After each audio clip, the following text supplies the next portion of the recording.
Hello everyone, in today's video we're going to be doing a little experiment. I was talking with one of my buddies who said it's impossible to take off from a helipad with an airplane. So I said, you're probably right on that one, but it's not going to stop me from trying, and that's what we're here to do today. We're going to try to take this lovely airplane here, this is a CH-701, which is basically the master of extreme short takeoff and landings, and we're going to see whether or not we can take off. Now, originally when I thought about this, I said, we'll try to take off from the letter H there, but instead I'm going to give myself a little bit of room. That's about 110 feet, which isn't much, so let's give it a try.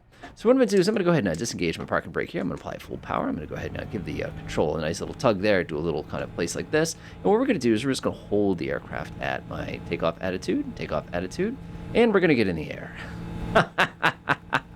You thought it wasn't going to work. I know you thought it wasn't going to work.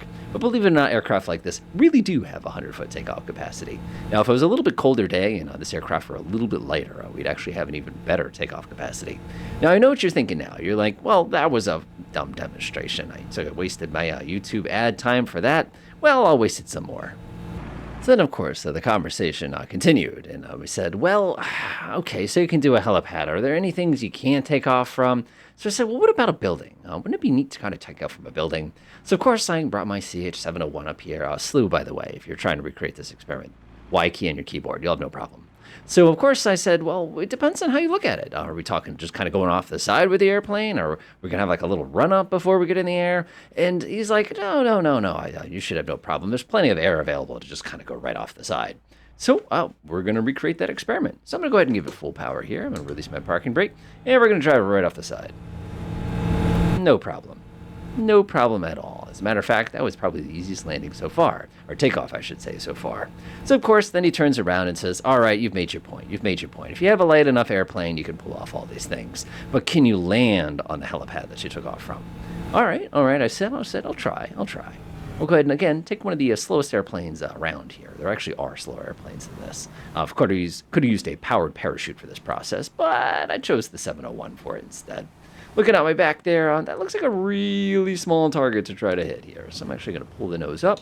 We're going to go ahead and get to an absolute short takeoff and landing attitude here. So what I'm going to do is I'm going to apply just enough power to basically keep the aircraft from stalling. Give it a little bit more power here. We're doing about 40 miles an hour here. This is pretty slow. I'm going to just bring the power in even greater. And all we're going to do is basically bring the helicopter down to, not a helicopter, an airplane here, down to a hover stall here. Just going to line ourselves up with the runway. Runway, by the way, is a helipad. I'm going to give it more power.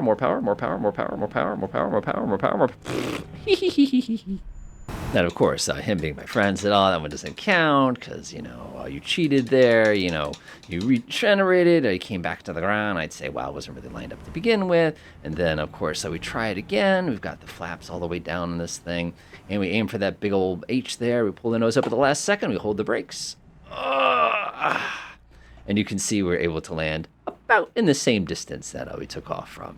So hopefully you enjoyed this. Like I said, something kind of fun like this. And of course, since we're already on the way out, you're probably asking, can you land on that building? The short answer is it doesn't go well. Let me show you. You see, the short version of this is that buildings in flight sim are not even structures. When you take a look off my nose there and you kind of get a look at just how tiny the actual structure of the building that I'm about to try to plop this thing down on, and you realize that this is hopeless. Not only is my wingspan greater than that of the side of the building, but we have another problem, and that's the fact that the geometry of the building is not terribly even.